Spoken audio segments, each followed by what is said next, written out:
आप साइकोलॉजिकली कितने स्ट्रांग हैं कि आपका मन नहीं कर रहा है उठने का, पर फिर भी आप उठते हैं। वो चीज़ है आपका मेंटल करेज, और उसको आपको बिल्ड करना बेहद बेहद ज़रूरी है। मैं कहूँगी 60% ये मेंटल करेज है और ये 40% जो पढ़ाई है। तो उस मेंटल का हम टाइम अपनी पढ़ाई को दे रहे हैं और उससे हम कितना आउटपुट ले पा रहे हैं, है ना। कई बार ऐसा होता है कि हम 10 से 12 मतलब है ना बिल्कुल गिन करके बैठे हैं, सुबह से इतना टाइम लगा रहे हैं, पर फिर भी अगर हम एंड में देखते हैं तो हम उतने टेस्ट सॉल्व नहीं कर पाते। क्या आपके साथ ऐसा हुआ है? तो ये चीज़ का प्रॉब्लम है, मेरे साथ भी होता था ऐसा ही। ये प्रोडक्टिविटी की प्रॉब्लम है। टाइम हम उतना लगा रहे हैं पर उतना रिजल्ट नहीं मिल पा रहा है। तो उसके लिए तो एक चीज़ ये की मैंने कि जितने भी डिस्ट्रैक्शन हमारे एनवायरनमेंट में होते हैं, जैसे कि हमारा फ़ोन सबसे बड़ा, उसका जो यूट्यूब का ऐप है, उससे जो रिकमेंडेड वीडियोस में हम चले जाते हैं, उन चीज़ों को थोड़ा सा मैंने कम किया। उसके अलावा और भी जितनी चीज़ों में हम इन्वॉल्व रहते हैं इंटरनेट पर पढ़ाई के अलावा, उनको मैंने थोड़ा सा लिमिट करने की कोशिश की। और दूसरी चीज़, कहीं ना कहीं अपने आप को एक थोड़ा सा टाइम टेबल में बांधने की कोशिश की। हमारा हर दिन अलग होता है ना। कभी किसी दिन पढ़ने का मन करता है, कभी किसी दिन पढ़ने का मन नहीं करता है, लेकिन फिर भी हमको एटलीस्ट 5 to 6 आवर्स, मैं कहूँगी, अगर आप किसी भी एग्ज़ाम की तैयारी कर रहे हैं तो किसी कोई भी एग्ज़ाम जो है वो 5 to 6 आवर्स आपको रोज़, मतलब मैं कहूँगी कंसिस्टेंटली आपको देने की ज़रूरत है ना। और उसके लिए आप अपना एक कुछ छोटा सा रूटीन, भले ही सोने के पहले आधा घंटा, अपना दिन जो है दूसरा वो आप प्लान कर लीजिए, क्योंकि हर दिन नया होता है। अगर एक दिन आप टाइम टेबल बना दिया, यहाँ से यही करूँगा, और एक वीक आप सोचो कि फॉलो हो जाए, तो मुझसे वो फॉलो नहीं हो पाता था। तो मैं ये करती थी कि सोने के पहले थोड़ा सा आधे घंटे में कल क्या क्या टॉपिक्स पढ़ने हैं, क्या क्या चैप्टर्स कवर करने हैं, वो सब एक बार मैं लिख लिया करती थी।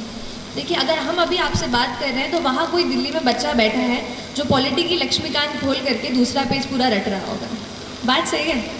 तो वो जो है ना, टाइम का हमेशा याद रखिए। टाइम हमेशा याद रखिए कि आपका टाइम सबसे ज़्यादा ज़रूरी है। अगर आप अपना वक्त निकाल कर इस पढ़ाई को दे रहे हैं, हमारे लाइफ के हम कलरफुल यूथ के ईयर्स अगर हम पढ़ाई को दे रहे हैं, तो अपना 100% दीजिए। दूसरा है एग्ज़ाम में कि आप मेंटली क्या सोचते हैं। क्या आप कॉन्फिडेंट हैं कि आप एग्ज़ाम क्रैक कर सकते हैं? आप साइकोलॉजिकली कितने स्ट्रांग हैं कि आपका मन नहीं कर रहा है उठने का, पर फिर भी आप उठते हैं। वो चीज़ है आपका मेंटल करेज, और उसको आपको बिल्ड करना बेहद बेहद ज़रूरी है। मैं कहूँगी 60% ये मेंटल करेज है और ये 40% जो पढ़ाई है। तो उस मेंटल करेज को बिल्ड करने के लिए 2 एम हैं। एक है माइंडसेट, कैसा आप अपने दिमाग को ट्रेन करते हैं। देखिए, एक बात होती है, जैसे आप खड़े हैं वहाँ पर, चलिए आपको नहीं कह रही, जैसे हम कभी पढ़ते हैं तो हमें लगता है कि आज मैं बहुत थक गई हूँ, आज बिल्कुल पढ़ने का मन नहीं है, अब तो पढ़ ही नहीं पाऊँगी। तो ये क्या है? आपका दिमाग आपको बोल रहा है कि आप नहीं कर सकते, आप नहीं कर सकते। हम अपने दिमाग से कई बार कंट्रोल हो जाते हैं। हमें करना ये है कि हमें अपने दिमाग को कंट्रोल करना है। हमें उसको बताना है कि नहीं, आज अगर मैंने सोचा है कि मुझे ये चैप्टर कंप्लीट करना है तो मैं करके रहूँ। तो आपको अपने दिमाग को कंट्रोल करना होगा, ठीक है।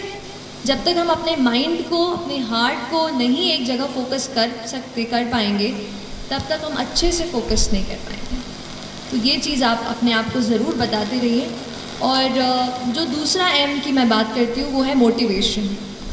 तो कई बार ऐसा पूछते थे, मैं भी जब पढ़ रही थी तो इंटरनेट पे ऐसे यूट्यूब पे सर्च करती थी how to stay motivated.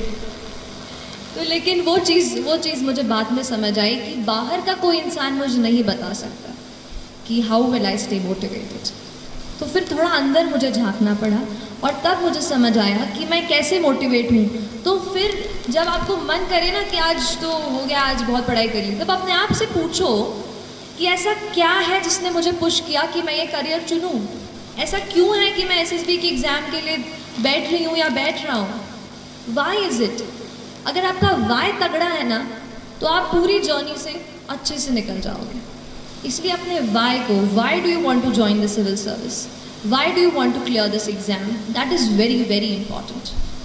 So don't start कि अगर करूँगा तो अच्छा वो मिल जाएगा, प्रेस्टीज मिल जाएगी। अगर आप प्रेस्टीज को सोचकर अगर आप सिविल सर्विस का एग्ज़ाम देने जा रहे हैं तो माय डियर फ्रेंड्स, ज़्यादा दिनों तक वो आपको मोटिवेट नहीं रख पाएगा।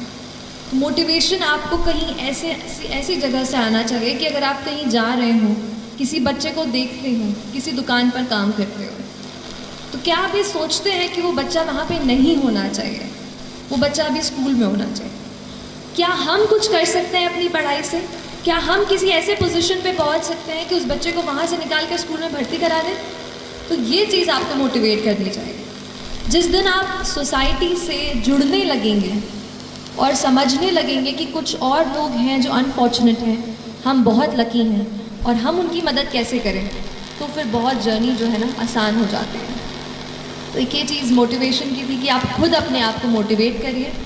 मैं लकी रही कि मैं मम्मी पापा के साथ रहकर, घर में रहकर पढ़ाई की मैंने।